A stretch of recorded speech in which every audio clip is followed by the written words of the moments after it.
and welcome to today's webinar entitled Battle of Midway, Codebreaking. Well, it's really good to see all of you streaming in from all different locations. And I'm going to go ahead and get us started for today.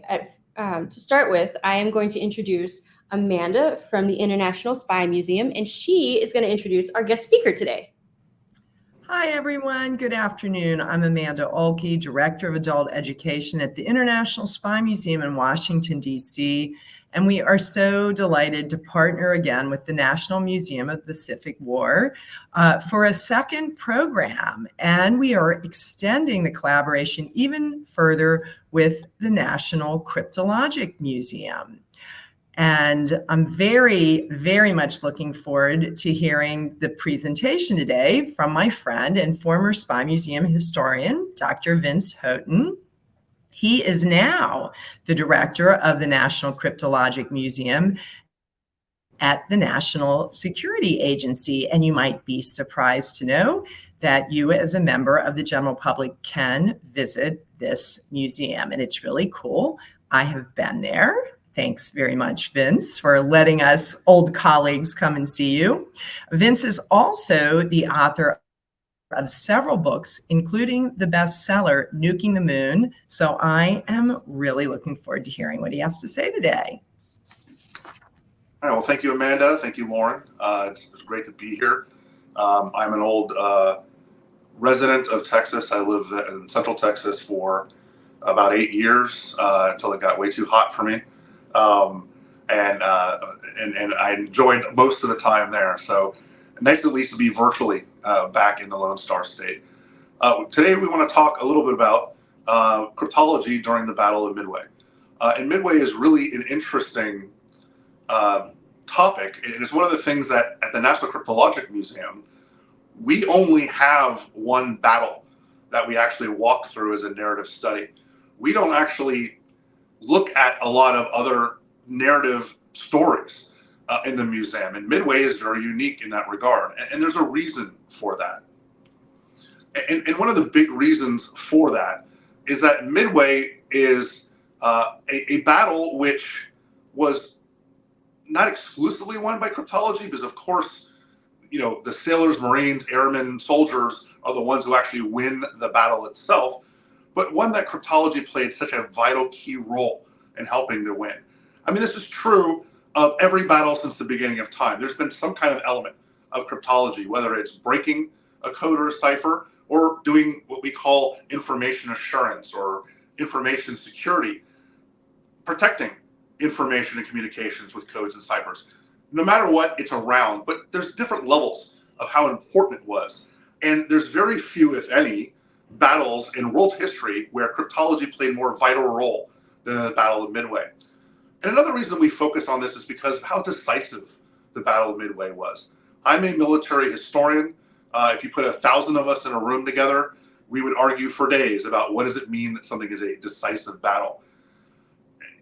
If you talked about Midway, though, the vast majority of us, if not everyone, would agree that Midway is truly something we can define as a decisive battle. Almost, you know, without question, because if you look at the Japanese, were completely on the offensive up until that point. And after Midway, they were never on the offensive again, and they were backing their way across the Pacific, chased by the Allied armies. And so those two reasons are why we actually talk about Midway in our museum. Now, I mentioned the fact that Midway was a key component, that the cryptology was a key component in winning the Battle of Midway. And yeah, look, no one here working at NSA and no one who worked at our predecessor agencies during World War II was sailing on these aircraft carriers or flying these planes that were bombing Japanese aircraft carriers. So they were the ones actually winning the battle. But cryptology adds something, an element to a commander's decision-making that can change things dramatically, that can provide information that can tilt a battle completely from one side to another. And what's important about this is that you can actually make it to where not only can you win battles, but you can win them much more efficiently without losing as many of your soldiers, by bringing home more of your troops. To where a battle you may win otherwise, but might win it by mass attrition or by losing a magnitude of your forces, cryptology and the ability to know what your enemy is doing can help you win it with much less casualties on your side. And that's one of the things that we really see at Midway, that Nimitz, as the commander of the American forces, was given intelligence at a level that we would not expect during World War II. In fact, the intelligence he was given is more what we would expect a commander to get today, with the luxury of having spy satellites in space with overhead reconnaissance, having cyber operations and breaking into computers and other things elsewhere, signals intelligence that you could only dream of. That's the kind of thing that commanders today enjoy when they're planning large battles. In World War II, that wasn't the case. In World War II, there was a massive limitation in the amount of intelligence people got. The fog of war, the metaphorical unknowables that you run into in battle were ever prevalent, except with Chester Nimitz in Midway, because he knew just about everything he wanted to know about what was going to happen that day. So what's interesting about the American effort against the Japanese from a code-breaking perspective is that it doesn't begin with Pearl Harbor. It actually begins almost a decade earlier with what was called the Signals Intelligence Service, or the SIS. And the SIS was an organization that was commanded by a man that you may have heard of. His name is William Friedman. And he's considered essentially the godfather of NSA. And he started this organization and recruited people mainly from the Army. It was focused on Army organization. And instead of focusing on Japanese naval systems, they started at the very highest level. They tried to break Japanese diplomatic communications. And they worked their way all the way up to a very advanced system known as Purple, which was the highest level Japanese diplomatic communication system that we use all the way up to and through Pearl Harbor and the rest of the war. This doesn't help us very much when we're looking at naval communications because they use an entirely different system. The system that the Japanese used for their Navy was tackled by a US Navy cryptologic organization known as OP-20G. And OP-20G was headquartered at a place called Station Hypo. That was the code name, but essentially it's Pearl Harbor, in a basement in one of the naval buildings at Pearl Harbor. And Hypo was the one that actually took on breaking the Japanese naval codes, which up until that point had been unbreakable. So the Japanese naval code that mattered to the people at Midway was known as JN-25.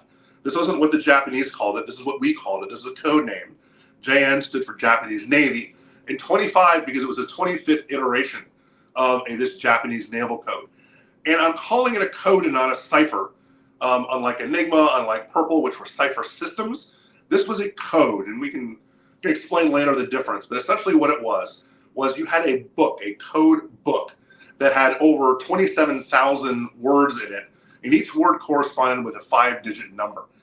And these words gave you the possibility of encoding just about any message that you wanted to send. Kind of think about it, you almost have 28,000 words. The likelihood is you're going to be able to send whatever message you want using that. So you took your plain text message, you grabbed the code book, and then you encoded every word within that message.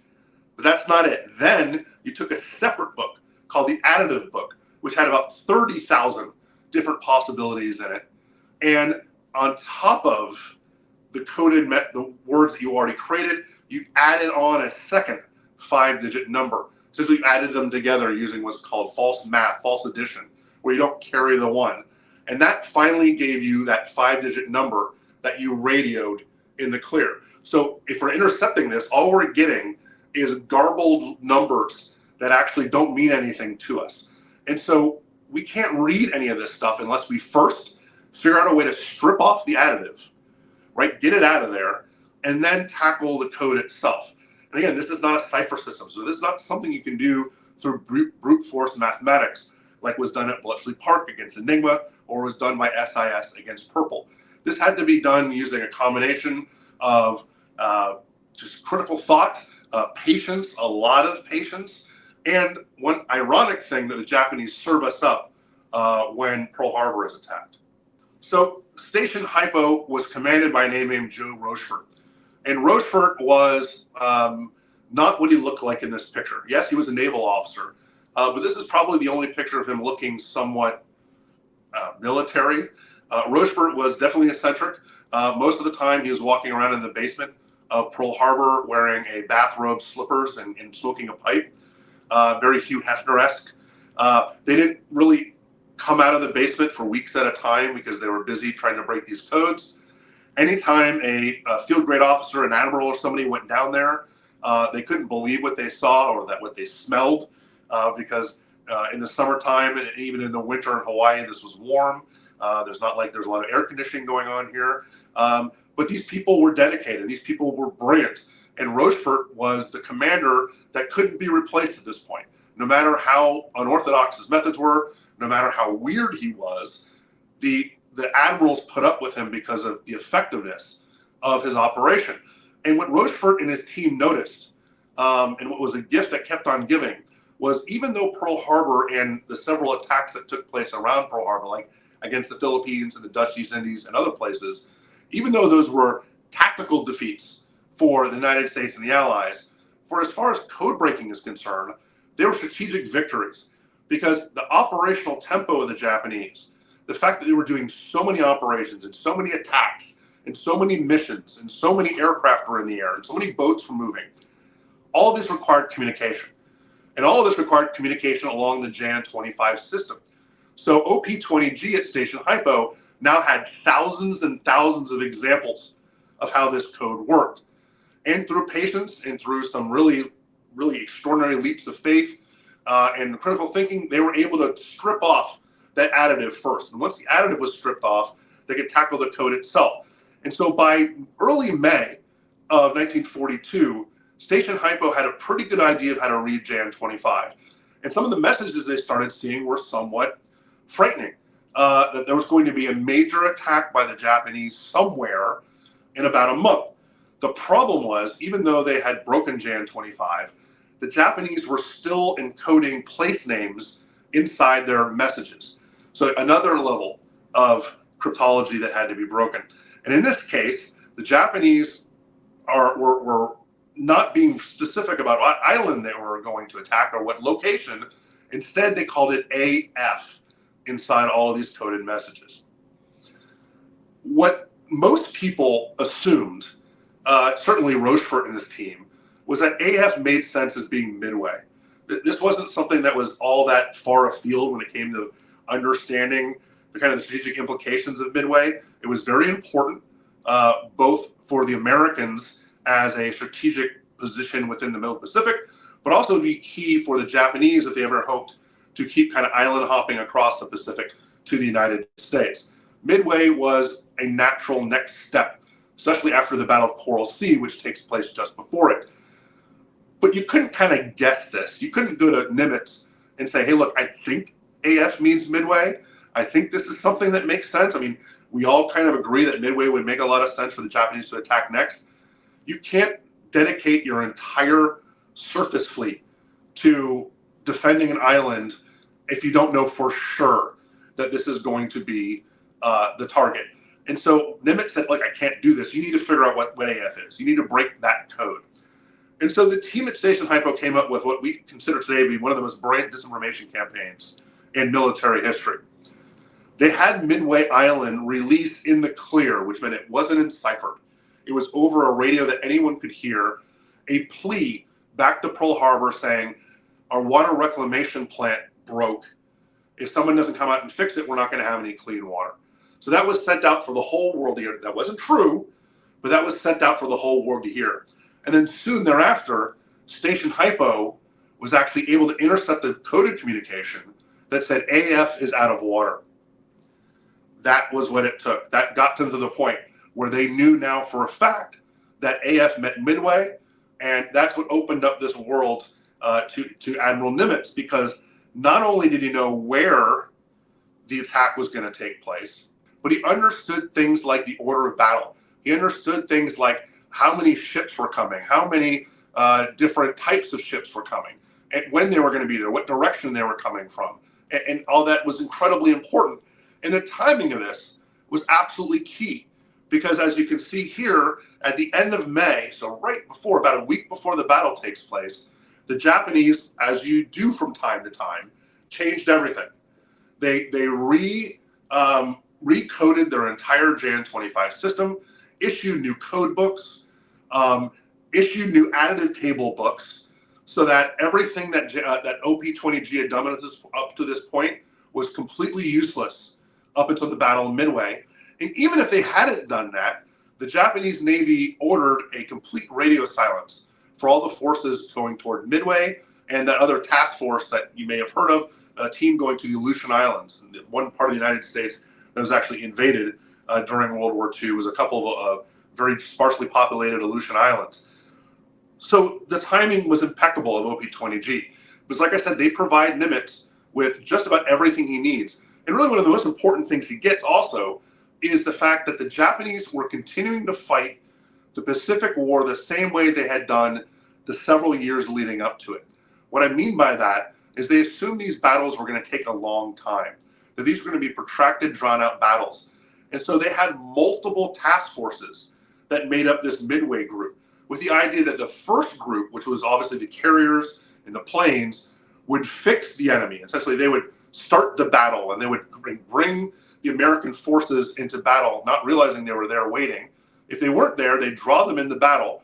And then the follow-on forces, the aircraft carriers, the destroyers, and others, would come in later on as a reserve force to attack the American main force when they showed up.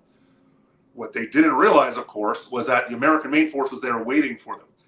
So that the second group, the big heavy ships, the battleships, were not able to reinforce the aircraft carriers. In fact, the battle was over before they even got close to Midway. And that's what Nimitz knew going in, essentially that these aircraft carriers were essentially stranded by themselves with no supporting infrastructure. I mean, we don't do that today when a carrier is out in the middle of the Mediterranean or somewhere else. There's a battle group with them. That's the intent of fighting a carrier battle. You don't have great defenses with a carrier by itself. But the assumption was that once the Americans finally got there, the rest of the group would be there, but they didn't realize the Americans were there waiting for them. So the final thing we look at is the kind of the kill count. And a lot of people love bringing this up and saying, oh, we really hammered them. And they really look at the numbers. And the numbers do tell a story, right? I mean, 4 aircraft carriers lost by the Japanese to 1 by the Americans. And the 1 by the Americans was half destroyed anyway from Coral Sea. So it's a loss, but it's not as dramatic as losing all 4 main carriers. And of course, the numbers of casualties, the thousands for the Japanese, a couple hundred for the Americans. What people don't do is they don't go beyond the numbers. Now, what makes Midway such a decisive battle wasn't the carriers themselves that were lost. Theoretically, you could rebuild carriers. It was the air crews that were lost in this battle. It was the maintenance people on the carriers. It was the ordnance specialists on the carriers. All these Japanese sailors and air crews had been fighting for almost a decade at this point. They were all veterans of Pearl Harbor, veterans of other campaigns that the Japanese had fought. They were the best of the best. They were the top trained crews in the entire Japanese Navy, arguably the entire Japanese military. And many of them, if not the vast majority of them, were killed during the Battle of Midway. You can replace them too, right? By recruiting new pilots, by training new mechanics, but you're starting from scratch. You're losing years of experience, of veteran presence on these ships, and that's something the Japanese are never able to replace. And so even when they bring pilots to bear, the pilots are half trained. The pilots are not necessarily experts at the kind of warfare that's been developed during the Second World War when it comes to naval aviation and fighting in ships. That takes some talent, it takes some practice, as we learned the hard way. And the Japanese learned the hard way because near the end of the war, they're nowhere near capable of fighting off the American advances moving in that direction. All right, thank you for that wonderful presentation and all of that amazing information. I know I learned a lot, and I'm sure our audience members did too. Right now, at home audience, this is the time for you to put your questions in the chat box. I will kick it off with one question. Could you tell us a little bit about your background? This background? Okay, yeah. So this is a background we use for virtual presentations. This is a large cipher wheel, which is one of the earliest ways of creating cipher systems. It's been around for hundreds and hundreds of years. Essentially, you have an exterior wheel around the outside, A through Z, and an interior wheel, A through Z, and they rotate opposite, in which way you can actually take pretty standard messages in the clear and encipher them very, very quickly into something that's a little harder to break. It's not impossible. Again, we're talking about hundreds of years ago, but it's pretty good. It will take you, even if you're a very trained cryptanalyst, it'll take you a little while to break a message enciphered by one of these. And sometimes a while is all you need, right? If it's a tactical message, attack in 30 minutes, and it takes an hour to break, then you've done enough when it comes to cryptology. Okay. So we have some very detailed questions coming in, so I'm going to do my best to relay them as quickly as I can. So our first question, by early 1942, the super encipherment had been broken. Was it the 5-digit code that was partially or largely unsolved? So the largely unsolved is tricky because we had solved enough of it to make it readable and understandable. That's one of the dirty secrets when you talk about cryptology is we're dealing with systems that are never completely broken, right? Enigma was never completely broken. There were multiple variations of Enigma that we couldn't read a single word of. And another success story, Venona, we broke less than 50% of Soviet diplomatic traffic during World War II. So the key is breaking and unbreaking. It's not like being a little bit pregnant, versus being pregnant. There are kind of shades of gray here. The key is we broke it enough to read it and understand enough of messages to be able to be predictive. But yes, the additive was something that we were able to beat relatively to super encryption. The additive, once you can strip that off, then you can do a technique called solving in depth, where you take multiple messages sent on the same day, so essentially into the same system for that day, and you put them together, thousands of them potentially, and you look for lack of randomness. You're looking for patterns. Anything that pops up over and over again gives the eye a way of kind of working your way through that logically, especially when you're talking about messages that are being sent in a military sense, right? If anyone's been in the military, when you're sending messages, you tend to have some formality to them. Dear sir, or, your most loyal servant, or, Admiral this, or, it's called traffic analysis. If you know who it's being sent to, then you can extrapolate from that how it might start. Sometimes weather reports are really helpful in this regard because you'll have people sending back the weather on Tuesday, January 5th is X. Well, then you already know what some words are, and you can work from there. Okay, so this person had a follow-up question, which I think you have already touched on a little bit, but if I'm going to read it in case you want to add something to it. So their follow-up question was, and if that is true, how did they know that the decipherment of the super encipherment was correct? With Enigma, the output was legible German text. With JN25, the output was just numbers. Yeah. How were they able to work through that? So ironically, some of that's actually still moderately classified. So there's some human intelligence assets that allowed us to actually know the systems that were being used by the Japanese a little better than we might otherwise. So how do you know that you're creating a system that allows you to read that non-super encrypted, additive free text? Part of it comes from taking things, and this is a really long explanation of this, I'll try to get really short. So there were messages from earlier that we knew what they said because of what the Japanese did in response to it.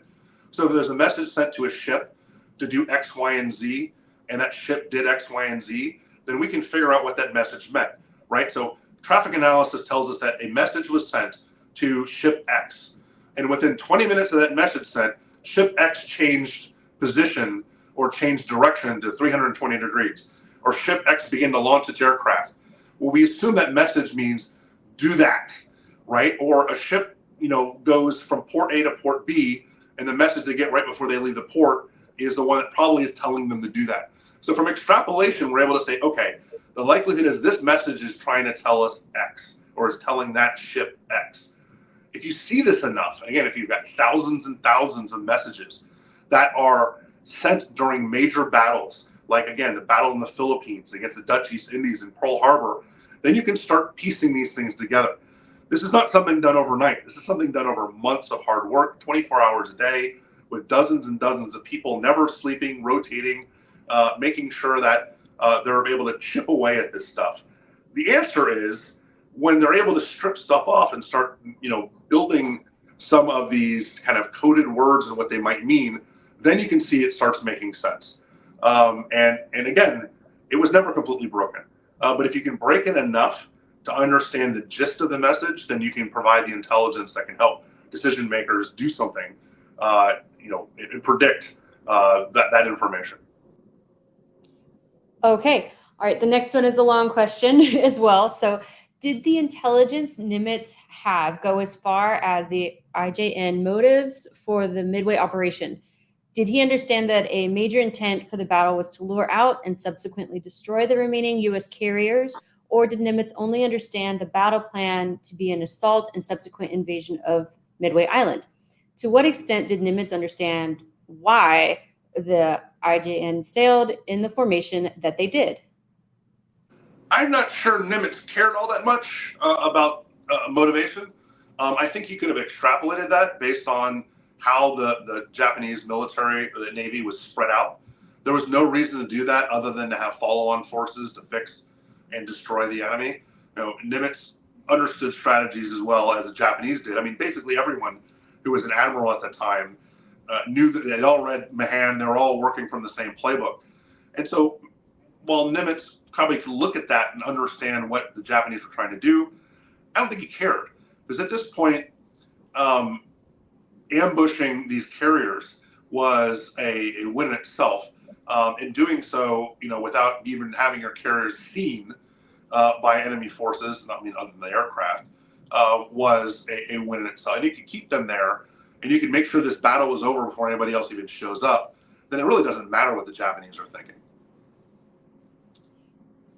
Okay, our next question is where was the cryptographic team based? They're in a basement at one of the Navy buildings at Pearl Harbor. Station Hypo, I say buildings. They were spread out over a couple buildings of the Navy headquarters in Pearl. You can still, if you can get on Pearl Harbor today, which I don't mean like the Arizona Memorial area of Pearl Harbor. I mean like the actual current naval base. You can still kind of pop down to the basement where Station Hypo was. It's tempting to be a museum there. They really don't have the people to put it together. I know it sounds kind of snarky. They've got some cool stuff, but they really don't have anything put together. But you can still see that if you can work your way on there. A lot of the stuff we have here, if you come to this museum, if you're ever in this area, we have the typewriter that Joe Rochefort wrote up the message to Nimitz about the Midway attack and several other things here at the Cryptologic Museum. So a lot of that stuff is here. But Hypo was essentially shoved down in a basement because these were the code breakers. These were the weirdos, the ones that weren't necessarily planning battles and get them down there, solve the code, don't come out until you do kind of thing. Okay, our next question is what kind of backgrounds or education did the crypto team members have? It was a mixture, really. We were still trying to figure out what made sense to be a good code breaker. Rochefort was taught how to do this by the guy who really invents U.S. Navy code breaking, a man named Lawrence Safford. And Safford was the first head of OP-20G when it was stood up. And he essentially brings in Rochefort and trains him on how to do this. And then Safford gets shipped out to another posting. And when Rochefort takes over, he tries to bring in anyone and everyone he can. He doesn't have a lot of people to start with. As many people as he possibly can who were mathematicians or had a math background, who were people who could solve puzzles, people who kind of had the patience to really kind of hunker down and do this. Very few people had been trained. I mean, the Army side had trained several cadres of people going back to World War I, but that was William Friedman's team. And even then, we're only talking about in the teens. We're not talking about, people in the hundreds or thousands, a handful of people. And so you start seeing the professionalization of this take place very quickly after Pearl Harbor. Rochefort's second in command is a guy named Major Red Laswell. And Laswell was what's known as a cryptolinguist, which is a fancy way of saying he not only was a cryptologist, but he was a master linguist as well. And his language happened to be Japanese, and he spoke it fluently.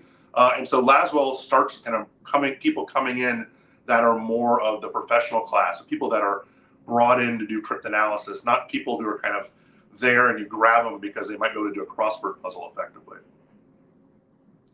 Okay, I think we have enough time for 2 more questions, and I have them picked. I'm sorry, everybody, if we don't get to all your questions. So next question is, did the Japanese ever suspect that their security was compromised? No, I mean, it's very much like the Germans in Enigma. The Japanese hubris of their code making abilities was really stood in the way of them even contemplating the idea that their systems had been broken. Now, understand, even if they thought they were broken, they were already switching to a new system anyway.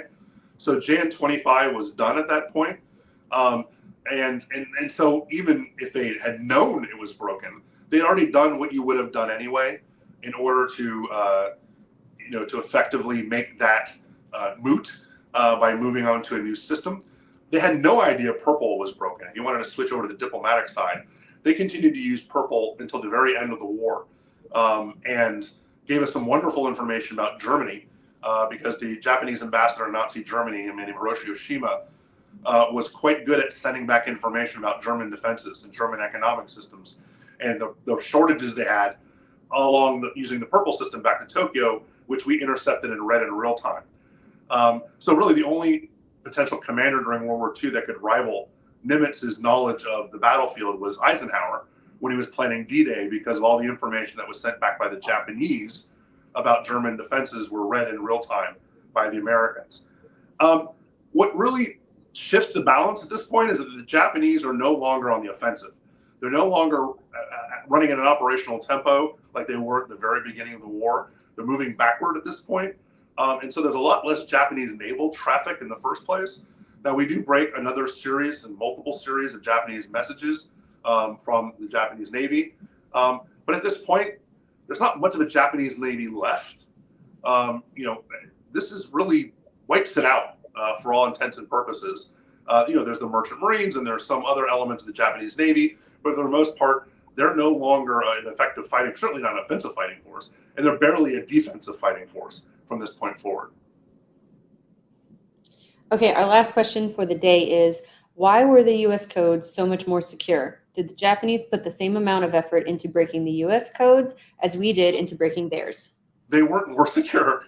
Just about every code system we had was broken, except for one. We had a machine known as the SIGABA. It's not an acronym for anything. SIGABA, which would use a rotor-based system, like Enigma, except unlike 3 or 4 rotors like the Enigma did, the SIGABA had over 20 rotors. Some of them moved forward, some of them moved backward, some of them didn't move at all. So you take away kind of the real weakness of Enigma, which is how regulated it is and how you can kind of predict what it's going to do next.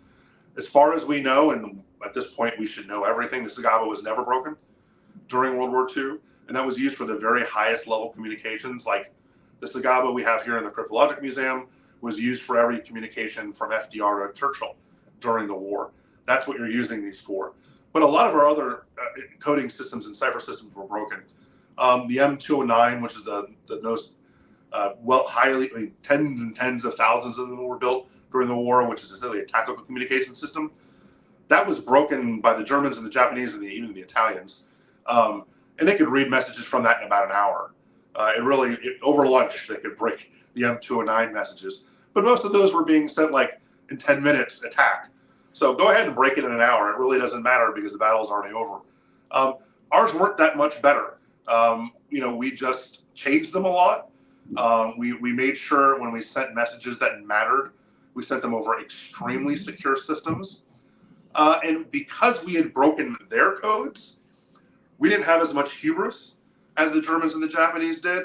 So we very frequently changed our systems to make sure that they weren't broken. There was no magic there, right? We were better at code making than they were. It's all math, right? There's not a level of better. It's just how much more effort do you put into making it secure. Okay, well, that is all the time we have for today. Thank you so much for staying with us for this presentation and the questions. At-home audience, I really appreciate your questions and engagement today. And Vince, thank you for being our wonderful presenter. Before I let you go, I have a few reminders. Don't forget to sign up for next month's webinar entitled From Midway to Guadalcanal, 2 months that changed the Pacific War with our guest speaker, John Parshall. Additionally, we have our next installment of Untold Stories, which is our new evening webinar series. That will be with John McManus on June 27th at 6 p.m. And lastly, I want to do a reminder for everybody that we do have our conference coming up in September. The dates are September 20th and 21st. And the theme this year is the Manhattan Project, the beginning of the atomic age. For more information about these events and others, please go to our website where you'll find all the details that you might need. And again, thank you all for coming today. We really appreciate it.